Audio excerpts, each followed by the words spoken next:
Ba mama bandeko boyei malamu na émission na biso ensemble parlons-en moko ya émission o eboyi polémique ensemble parlons-en ezali émission ezali kozongisa biso na kati na nzela kopesa biso mayele pe boyebi bwania ensemble parlons-en émission na biso tolobela yango toyeba kokabola yango pe toyeba ko aimer yango po ete toyeba ko promotionner émission na biso ndenge tozali boye tozali kosala mosala oya ko conscientiser biso batoyo to bunga nzela surtout biso bato mwindu na kotiela bino ba élément moko onga na zwi po ete toyeba kofungwama lisusu mayele tolongwa na kati ya aveuglement tolongwa na kati ya bozoba po ete toyeba kozwa indépendance oyo ezali spirituelle parce que soki tozwi indépendance spirituelle te kozala na biso pasi po mboka ya Afrika ekenda liboso. Merci na bayo oyo bazali abonné na chaîne na biso Angel Miezi TV officiel. Merci na bayo yo baza ko commenter po ete nazozwa pe mayele pe na ndenge boza ko commenter parce que oyo toyebi yango en partie toyebi nyonso te. Merci na ba commentaire na bino parce que na ba commentaire na bino pe tozali koyeba nini esengeli tosala ndeko moko natangaki commentaire na ya lobi mama merci ndengo lobi na lingala tolobaka mususu na français parce que pour na bato mususu ba collègue na biso même sala pe balandaka biso ba Angel toi tu ne parles qu'en votre langue yango moni to sangisaka monoko ya lifalansa eza monoko na biso te lingala nde eza monoko ya solo kikongo penza nde bandeli ya monoko ya mokili mobimba donc esengeli tolobaka na bankota na biso eza malamu mingi lingala pe ezalaka na nguya nango nde tozokoloba na lingala. En tout cas merci pour ba commentaire na bino nazomona nakoki pe koyanola naza koyanola mais numéro ya téléphone na nga pe ezali oyo bomoni ke bokoki kobenga nga tosolana na téléphone problème ezate soki ozwi nga te otiki message na koyeba korapele yo otikeli nga voice na kati ya WhatsApp. Bandeko naye kosolola likambo oyo nalobaki dernièrement ya Jérusalem po balobi na biso Jérusalem ya kala bato mwindo kaka nde bazalaka na Jérusalem ya kala mais Jérusalem ya sika pe koya parce que Biblia elobelaki biso makambo ya Jérusalem ya sika nouvelle Jérusalem oyo ekouta likolo oyo ekotongama na kati ya mokili oyo nde bisika wana lisusu nakeko koya na kati ya mokanda ya Biblia bisika baza koloba na biso ke la gloire de la deuxième maison sera plus grande que celle de la première. Ceux qui n'ont pas verset na AG 2:9. Balobi la gloire de la deuxième maison sera plus grande que celle de la première parce que gloire na yo ya liboso bayebaki ko botola yo ango bayebaki ko zwa yo ango babondi yango babebisi yango bapandi yango nazotangela au verset biblique kaka ndenge mpumuki mbango alobaki mvulusu kimbango alobaki botangaka Bible bokokanga moyibi na eloko oyo ayiba bino bandeko ntango bakondana papa kimbangu na mboka mbanza ngungu batiaka verdict sonore na ye bapetindelaki nga verdict sonore wana natiaki yango na émission moko Bible na kati ya verdict sonore wana baza kolobake kimbangu lisait la Bible à sa façon. C'est normal kimbangu lisait la Bible à sa façon parce que mfumu kimbangu ayebaki komona ke makambo bango bakomaki na Bible eza yango te oyo ye ayebaki parce que mfumu kimbangu c'est un grand esprit oyo Yesu alobaki na kei na kotindela bino molimo mosantu akoye bakomema bino na kati ya bosolo avanga natangela bino mokanda ya Biblia ndenge mvuluzi kimbango alobaki botangaka Bible bokokanga moyibi neloko ya yiba bino nalingi na bilakisa bino 2 ou 3 éléments bongo nga na koyeba kokota na vif ya émission na ngai nazolakisa bino nanu elema ya liboso oyo papa Samuel Massamboki dit, je l'aime beaucoup cet homme parce qu'il fait des recherches, il en connaît trop, ayebi pe makambo belé, oyo biso tokoki ko sengela ko landa ka pe to comprendre. Omoni bato lokola ba papa Massamboki dit tango babandi koloba, papa Samuel Massamboki dit tango bazolobela makambo tozoloba on dirait abungi saka bato nzela non, ayebi makambo belé, oyo biso pe tokoki ko kende ko découvrir. Pourquoi ayebi? Parce que asalaka ba recherche, atangaka, a comprenant hein, l'esprit de Mvuluzi l'anime.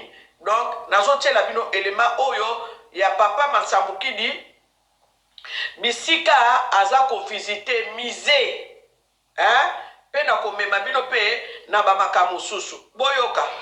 Biloko bozomona bakoko na biso na Égypte, ezodaté na ba 2000 ans avant Jésus. Donc vers les années 2000 avant Jésus. On a vu Moïse soloté, Abraham soloté. Abraham na Isaka Yakobo babotamate bazalate biloko esala déjà. Bato aboyisiko ozobenga bango bazoko. Bato bozobenga bakoko na yo basala nini? Basala nini? Soko oyo na asala. Ya otala bakiti. Yango. Tala bakiti. Tala bakiti. 1350 avant Jésus.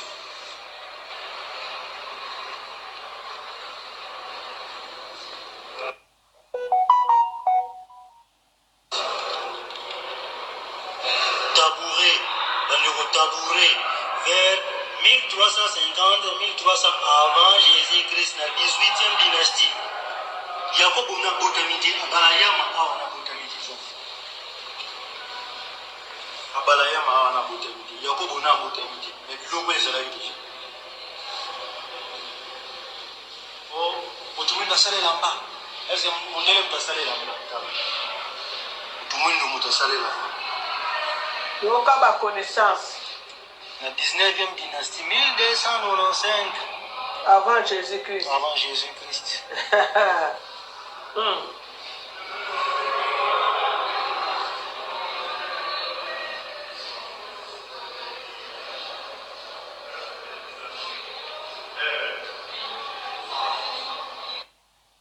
Voilà. Nangaki na partagé élément oyo. Nazo bakisela bino yami balé. Hein? Yami balé na bi yami balé to misatu bongo nga na koyeba ko commenter hein. Poto yeba quand même hein. Biso mutu to se minimizaka. Pona koloba ete esengeli to découvrir to yeba po ozonga na nzela ozonga nesika na yo ya yambo hein. Nazo la sabino élément mususu botala élément oyo 4 millions 200. Adjugé vendu 4 millions d'œufs après 10 minutes d'enchères acharnées de bataille vive. Ce masque Fang du 19e siècle bat des records, mis à prix 500 000 €. C'est une pièce rare, sculptée dans la jungle en Afrique équatoriale. C'est un masque de jugement qui servait à rendre justice.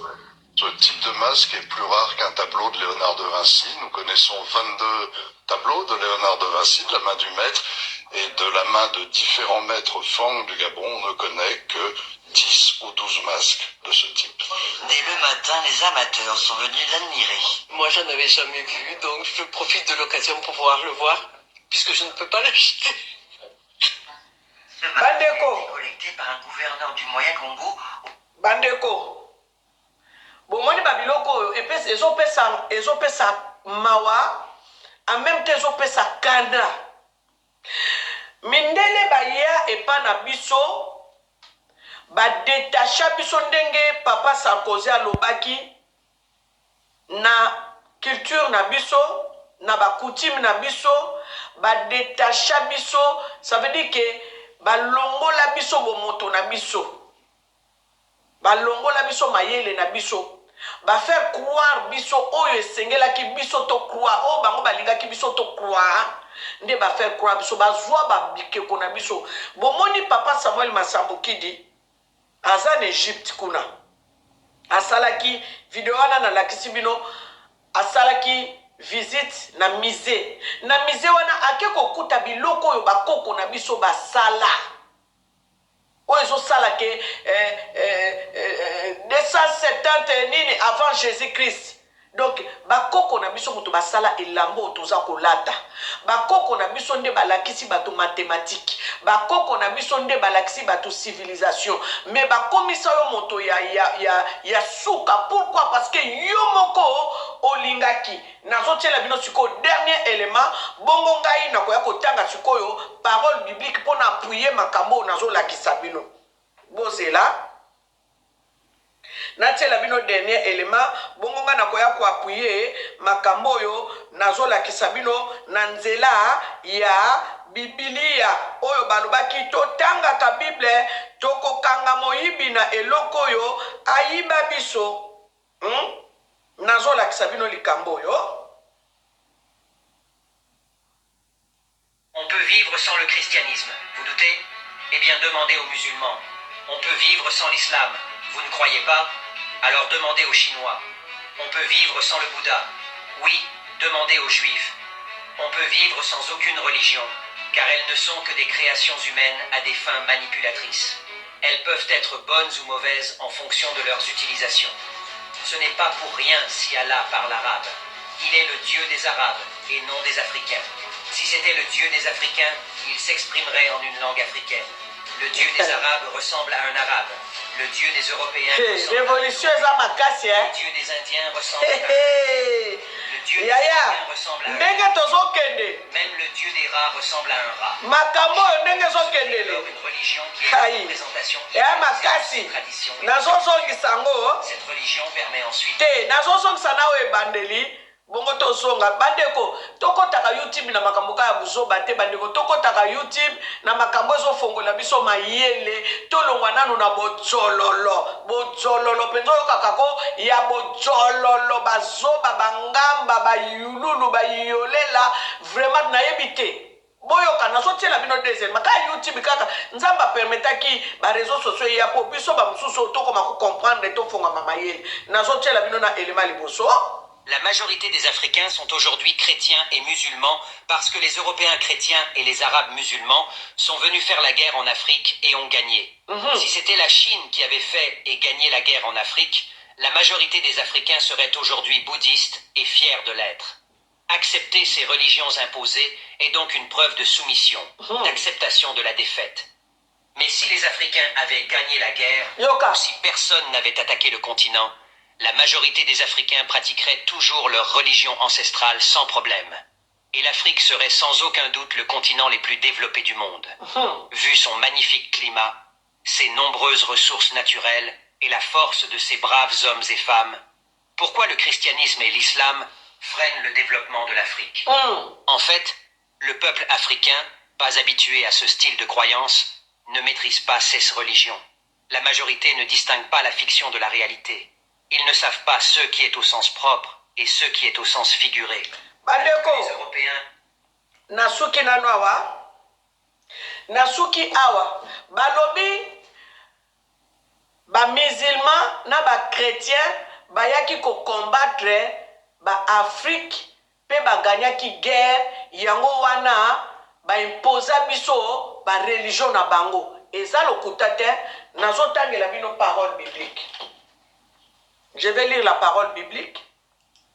Oyo papa kimbango lobaki botanga ka Bible bokukanga moyibi ne lokoyo ayiba bino. Nazotanga na Lamentation 5 à partir il y a verset 1. Lamentation na Bible, Lamentation 5 à partir il y a verset 1. Nazotanga. Souviens-toi, Éternel, de ce qui nous est arrivé. Regarde, vois notre opprobre. Notre héritage a passé à des étrangers, à des étrangers, nos maisons à des inconnus. Nous sommes orphelins, sans père, nos mères sont comme des veuves, nous buvons notre eau à prix d'argent, nous payons notre bois. Nous sommes poursuivis le joug sur le cou, nous sommes épuisés, nous n'avons point de repos. Nous avons tendu la main vers l'Égypte, vers la Syrie, pour nous rassasier de pain. Nos pères ont péché, ils ne sont plus, et c'est nous qui portons la peine de leur iniquité. Des esclaves dominent sur nous. Bisikonga na lobaki, na mokande ecclésiaste, balobi, j'ai vu des esclaves sur les chevaux et les princes. marcher par terre. Hein? Donc, esclave, mati likolo ba punda, bongo ba prince, tambola na makolo. Et personne ne nous délivre de leurs mains. Nous cherchons notre paix au péril de notre vie, devant l'épée du désert. Notre peau est brûlante comme un four par l'ardeur de la faim. Ils ont déshonoré les femmes dans Sion, les vierges dans les villes de Juda. Des chefs ont été pendus par leurs mains. La personne des vieillards n'a pas été respectée. Les jeunes hommes ont porté la mêle. Les enfants chancelaient sous des fardeaux de bois. Les vieillards ne vont plus à la porte des jeunes hommes ont cessé. Les jeunes hommes ont cessé leur chant. La joie a disparu de nos cœurs. Le deuil a remplacé nos danses. La couronne de notre tête est tombée. La couronne de notre tête est tombée. Bien-aimé, chapitre Oyo, Ezakoloba, la conquête de Jérusalem. Situation après la conquête de Jérusalem. Tolobaki dernièrement, émission numéro 137, Jérusalem ezalaki est habité par des Noirs. Siko, tant va conquérir Jérusalem, bazui Jérusalem, yoka siko makamboyo, et les cas qui après la conquête de Jérusalem. Batubabandi kolela, notre héritage est passé par des étrangers, couronne nabiso et kweya, esclaves bazako dominé sur nous, et botso qui totali situation ango ezakino lelo. Pourquoi? Parce que nous avons une maturité spirituelle. Nano une maturité spirituelle toza lokola bamalanda ngulu en fait biso batu mwindu tokoma bamalanda ngulu toza esclave ya mindele toza esclave ya barab ya ngomoni batu wana bakoma kobenga biso ba sous-homme siko abo tozokende pona no esilite tozokende awa bo tomonaki programme bazanango projet bazanango papa lobi alingi modifier Bible parce que Bible alobi elekela tango. Il faut modifier la Bible, il faut mettre la Bible à jour. Pourquoi? Parce qu'il y a yoso fongwa mi mayele, yoso yebi ba makambo ebele, siko bazo memela bino religion moko o bango bazali ko sangana na ba musulman, bakoma bato moko, basambela religion moko. Siko biso mu bato mwendo toko kende wapi? Pour bango bazo sala libala ba juif ba arabe ba chrétien bazo sala libala po bazala na religion moko siko biso bato mwindo to landaka bango to yizamela bango to gumbamela bango to mikitisa liboso na bango to kokende wapi po Afrique nano ezui en volte to kokende wapi tango babengani bango na bango bino babengaki nani oyo azo represente mutu na bino ya mutu mwindu tango babenganaki ba juif babengani ba musulman babengani ba papa babengani bango na bango babengani sikoyo biso epa mutu mwindu babengaki nani po represente biso ndi wana bisika onga na zongi oyo Vladimir Poutine azorobake balingi ba mema biso na religion moko purement satanique. Boke de kotala numéro 35 ou 36 soki na se trompete bisiko nazo lakisa religion makambo ya Vladimir Poutine. Vladimir VP alobi toko yeba bango na misala na bango adi Yesu Masia toko yeba bango na parce que Vladimir Poutine soka zolobela Jésus oh bango ba yela bisote Vladimir Poutine azolobela Yesu ya mutu mwindu oh ya kufela biso ne kulusu na mbata kulusu nde Vladimir Poutine azobela abi Yesu alobaki toko yeba bango na misala na bango balingi ba mema biso na religion moko purement satanique oyo bazo permettre mwana mobali akoki ko changer na sexe mwana mwasi akoki ko changer na sexe mibali na mibali babala naka basi na basi babala naka est-ce que bolingi na mboka na biso tozala na papa numéro 1 papa numéro 2 na papa numéro 3 nde Vladimir Poutine azo tuna peuple na ye biso sikoyo esika na biso eza wapi batu mwindu baya déjà balongola yo couronne na yo bayebaki conquérir Jérusalem babimisa yo na Jérusalem bayebi kokomisa yo esclave okomi kolia lipa na pasi oya komela mai na pasi ndenge Bible ezolobela biso awa na Lamentation na livre à Lamentation 5 la situation après la conquête de Jérusalem. La situation après la conquête, ça veut dire que tant que bango ba yaki guerre, peut-être to yebite que bango ba yaka guerre pa na biso ba obligé biso ba makambu bozela na zongi sabino na zongi selabino vidéo oyo nga na dwaki bongo de sikoyo bokoyi ba ko comprendre boyoka na zongi sakaka le débit boyoka. La majorité des Africains sont aujourd'hui chrétiens et musulmans parce que les Européens chrétiens et les Arabes musulmans sont venus faire la guerre en Afrique et ont gagné. Si c'était la Chine qui avait fait... Balobi, la majorité il y a Africains, les lotosa kokumba mela. Pourquoi? Parce que to penda sens na biso, to penda mayele na biso na ibite suki nini. Donc eza mawana pasi. Eza mawana pasi balobi soki ezalaki mpe bachinois na air wana oyo bayaki baconquérir l'Afrique lelo baafrike mobimba ne toza babudiste parce que biso tokoka koimpose bango oyo ezali ya biso te ya nzambe ya mpungu tulendo te ya akongo mongali te ya nzakomba te ya mungu wa mapendo te ya mpanda jila te biso tokoka koimpose bango te parce que bango bayaki baganye biso bakomaki koterrorize biso oyo bango balingaki biso tondima yango biso tondima nde bisika oyo biso tokoma faible nde bisika oyo topesaki boyaya na biso nazongi na likambo na utaki koloba na likambo ya Esau na Jacob oyo balobi Esau apesaka boyaya na ye pa Jacob likolo ya lentille. C'est parce que yo ozalaki trouillard ozalaki fainéant ozwa bokonzi na yo opesango Jacob mais balobaki ata na dernière minute okozongela ki bokonzi na nde wana nde place papa kimbango alobaki mundele akokoma mutu mwindu akokoma mundele nde énigme ngo nde yango wana. Bien aimé, qui pouvait imaginer na mokolo lelo qu'on puisse parler d'une squelette qu'on a retrouvé en Angleterre. Hein? On a retrouvé une squelette en Angleterre d'une personne noire et que dans les plateaux télé ou dans des émissions télé qu'on vienne parler de cette squelette pour dire que cette personne était noire. Cette squelette a fait 10 000 ans sous le sol anglais. Je vous ai toujours dit, Bokoli Mbisanga, na koti na moi français. Bokoli Mbisanga, na yebisaka bino toujours, bakoko na biso bayaka. Omoni tango bakoko na biso, ezaki 12 tribus.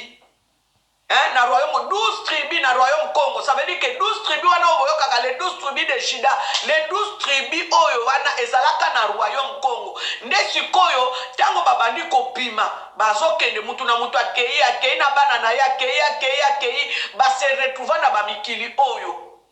Tango ba se retrouva na bamikili oyo, nde siko bayaki komona ke awa sécheresse, ça veut dire que kibobola ne ezaneti biso te na mboka ya Afrika soko zwa tango boloni na kati ya lopango ngube boti awa fale kotia ba engrais chimique po ete nguba ebota nde yango wana babengaki yango nti ya mputu yango wana kombo ya mputu ya bakoko na biso mutu babengaka kombo ya bamboko yo mboka ya mputu. Ça veut dire mputu eza na kikongo mputu elakisi misère. Tango siko bango baye pa na biso baye ko conquérir mabele pa na biso bakomisi biso ba esclave balongoli bakoko na biso spiritualité na biso bonzambe na biso nde yango wana nde bisika biso tokaba neti ozwi tiniki na yoki ya kibomokolo ya kibobonzambe opesi yango mopaya opesi yango mutu mususu nde bisika tozali koluka kozonga siko na kati ya bonzambe na biso na kati ya fila récupération toyeba kozonga na bonzambe na biso totika nano kogumbamela banzamba bapaya parce que c'est la Bible qui le dit, ne vous prosternez pas devant les dieux étrangers. Yango wana nalobi eza nango facile. Batu tango tozoba boye bazokanisa tolobaka tosambela susu tosambela te sambelaka Yesu Masiya na yo ndenge ozosambela me longola na mutu na yo ke Yesu Masiya oyo ya Israele oyo biso tofutelaka batike mikolo nyonso tofuti tike kwatu toke kovisite Israël. C'est du mensonge parce que ça ce sont des histoires montées. Ce sont des histoires fabriquées. Oh bokei na Israël bisika Yesu non. C'est faux. Parce que la vraie histoire de Yesu Masiya, Yoshua Amashia, s'est passée dans votre continent, dans notre continent qui est l'Afrique. Vous comprenez hein? Pourquoi Yesu, tango balingi ba bomaye na Hérode, Marie na Joseph, bakedaka en Égypte. Au moins wana balongola te, bakimaka en Égypte pour nani. Pasteur moko mundela tuni alobi soki mwasi na mobali bazoyokana te mwasi azongaka epa na bango azongaka epa na bango akende kozokoza refuge na ye ezalaka na epa bapara na ye. Pourquoi Marie azongaka selon la Bible azongaka na Jésus na mboka Égypte? Eza na babiloko mosusu bakokaki kolongola te, eza na babiloko mosusu bakokaki kokasha yango te. C'est à nous maintenant de faire des recherches, de commencer à comprendre. Moi, quand j'ai lu pour la première fois la généalogie de Jésus, j'étais seul dans ma chambre, j'ai commencé à lire la Bible et j'entends une voix. C'est comme si une personne qui était derrière moi. J'étais seul, dans la chambre, j'étais seul. J'entends une voix qui me dit, est-ce que tu as compris la lecture que tu viens de faire? Ngana lobi na comprendre habité o comprendre te tanga lisusu ndekuna na ke komona na généalogie à Jésus na ke kokuta fils de Mena, fils de Sala, fils de Matusala. Na Matusala wana H mutezana Matusala. Donc batie H na Sala wana. Tango botie H na Sala, biso pa na biso tozana bachi bamba, bachi lombo. Baba na Tchela Zali, mboka Tchele Zali na Bakongo, oui ou non, oui. Donc ça babiloko moko oh ba bomba oh bisoto yebite il suffit to que de comprendre tango natali émission moko boy na salaki na juif wana zoloba parce que ça kapona ko embrouiller biso photo ça la fait très attention na mamaka mususu. Juif wana lobi bakende ki Louvre wana eza na Congo central. Na Congo central na Louvre bake kokuta na grotte moko bakenda kokuta na grotte wana écriture hébreu o ezali authentique. Sikoyo écriture hébreu na kati ya ba grotte wana oyo balobi oyo Moïse azwaka euti wapi na kati ya ba grotte wana banani bakomango. Bon, que histoire, même il y a tour de Babel, et lekela na Mbanza Congo. Balobi Afrique mobimba, babada ko bengango Éthiopie. Bozo comprendre. Donc, Sengeli Nabiso, to yeba ko sala ba recherche, to comprendre identité Nabiso, le roi Léopold de Alobi, bozo kende ko kende na Congo, bo kende kote ya bango nzambe te, po ba yebi déjà, ba sambela ka nzambe ya mpungu tulendo. Siko to bwaka nzambe ya mpungu tulendo pona nini? Parce que awa boy toza na combat spirituel na batoyo ba yela biso Biblia oyo pona kobungisa biso po bazwa yango basala ngone ti contrefaçon. Ndenge na lobaka mikolo nyonso ole batiela bino pano ekende mema bino na droite batiela bino pano mema bino na gauche bobunga. Ole bo bimela na Kinshasa boke ko bimela na soki na Norvège bino bozo kanisa makambo elekela na Norvège, bino bozo kanisa makambo elekela soki na Israël o ya lelo basala lelo, nzoka nde makambo elekela na kontina na bino o makambo ya Yesu Kristo Yoshua Amashia. Ndenge tobaka Yesu Masia. Sikoyo ba mema biso ndire makambo ngo elekelaka epa na bango. Nathalie émission moko na linga kotala pasteur wana mingi kombo na ye pasteur Joseph oyo azalaki pasteur na église na ye akoma sikoyo kolobela makambo papa Kimbangu nde ye azoloba bapuso wana oyo bayebaki kotinda milimo mabe babwaka ngo na mai balobi place Yesu azalaki na place babwaka bapuso balobi ezali kutuko incohérent na makambo ekomama na kati ya Bible na réalité ya bisika oyo bango balobela na Bible. Sikoyo nalobaka bajuif mpe oyo ya lelo ntango mosusu ntango ozosolola na bango po toza mpe na baninga tosololaka na bango tozotuna bango histoire ya mer rouge balobi bayebi histoire wana te bakoko na bango mpe babetela bango lisolo wana te ke bakoko na bango bazalaka bawumbu bayebi yango te. Donc ça veut dire ba-inversa likambo, ça veut dire ba-inversa likambo. Les seuls bato bazala bowumbu ezaka biso ndenge toza boya wa boye.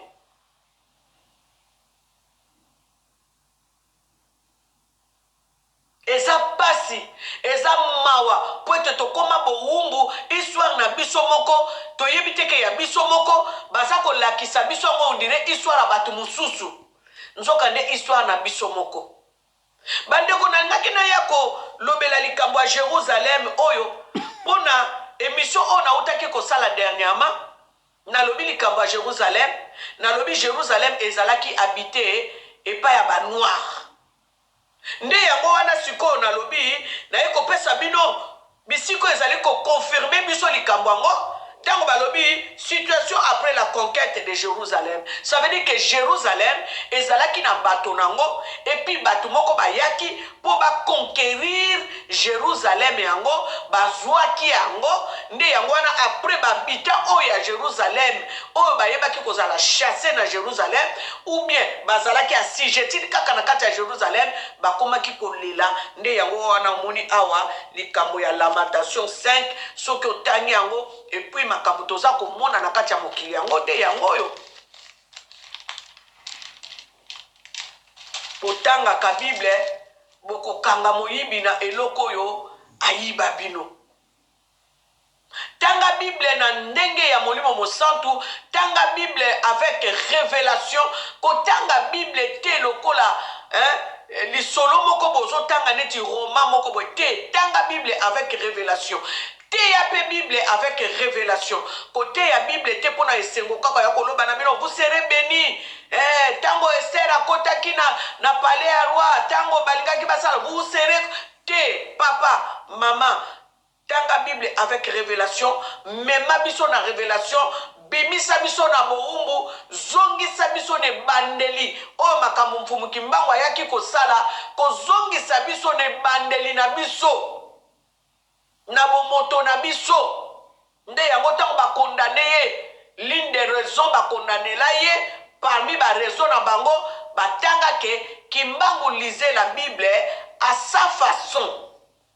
Alors je comprends aujourd'hui que la façon dont il voulait parler ici, c'est de nous amener au commencement de l'histoire. Parce que ce qu'on nous a donné ici comme histoire n'est pas logique. Il y a beaucoup de contradictions dans la Bible. Il y a un lobaki. Toko zanga kobondela te me belela nzambo ya solo koyiza melaba nzambe ya bapaya te belela nzambe ya mpungu tulendo belela Yesu Masia oyo yo kufelaka ngai ne kulusu oyo bazwaki yo babomaki yo nde Yesu Masia wana biso toza kobelela belela nzakomba belela mpanda jila belela mpungu tulendo mokele likolo pe na se. prière ya papa Kimbangu ezali na kati ya YouTube. Zwa yango télécharger yango bondelaka ta na prière Kimbangu asalaka. Ba prière solo yango wana po papa Kimbangu abelelaka ba esprit. Belelaka prière papa Kimbangu asalaka. Eza na YouTube. Tu sais seulement, tu cherches, tu dis la prière de papa Kimbangu Ambanza Sanda. Nde bisika biso oyo tobungisa nguya tobungisa makasi omoni biso ebele tozo sambela tozo se pumone poete tozwa bosomi tozwa lobiko yango moni bakomaka bosambela ka pe mingi banda pe banda ko sambela solution ezwa makate mais oui solution koko zwa mate parce que to sambela ka sous couvert.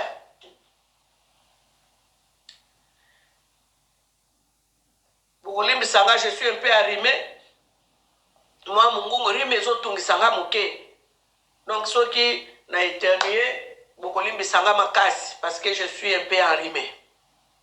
Tant que nous avons la lettre nayo, aujourd'hui lettre nayo, mon avanda kana veni Gombe numéro 5. Yozu lettre tindi yango na veni limité numéro 3 ou bien numéro 5 kaka, mais ça ville mon côté. Au commis na lettre nayo, zotinde lango, nazotinde lango, mama bolingo, papa bolingo. Yo tindi yango epa ya papa soki papa amour. Non, eza bongo te. Tinda lettre pa papa bolingo. Ndozo mona place biso toza na problème yango wana. Ma bondeli ebele ba résultat muke parce que nanu toyebi vérité te. Yango wana Nzambe alobaki na biso vous connaîtrez la vérité et la vérité vous affranchira. Et cette vérité est en train de prendre sa place. C'est vrai que les mensonges avaient pris l'ascenseur, mais vérité peut se na place nango malembe maison ezako s'installer. Donc nous devons comprendre que Kimbangu est venu pour nous. C'est pour nous libérer de l'emprise démoniaque, sorcellerique et des plans machiavéliques de l'ennemi. Tout ça c'est pour nous maintenir dans l'esclavagisme. Donc tanango ekoki esengeli biso to lamuka na lobi kaka na lobi na bino awa pape kalate basalaki déjà ba réunion na bango bazokoma lingomba moko bazokoma religion moko biso susu tokolanda lisusu pape na ba musulman na ba juif tokolanda bango lisusu tokende lisusu kokumamela parce que oyo nyonso ezalaki ba complot na bango basala depuis oyo bayaka kokoloniser Afrique depuis que bazwaka bomoto na biso eza ba complot déjà basala mpona kotika biso na se bayebi que c'est que l'Afrique. L'Afrique c'est le paradis sur terre. Le Congo c'est le paradis sur terre. Yinde Congo mutu akopesa sikoyo akobeta munduki po ete Afrique ekende liboso. Yo Congolais banda déjà kolongwa na bowumbu ya mweni satana. Nayeka koloba na yo batie ba religion na bango en place en jeu balingi basala soit basala coalition ça veut dire que balingi basangana ba juif ba musulman bakende ki Dubai po bakende ko sala complot na bango balingi basangana ba comme religion moko biso to kolanda lisu bango to kosuka ndenge nini sikoyo nde place sengeli biso to banda ko réfléchir. Voilà, c'était votre sœur Angèle Miezi dans cette émission Ensemble parlons-en. Que l'Éternel et Dieu Tout-Puissant puisse vous bénir abondamment.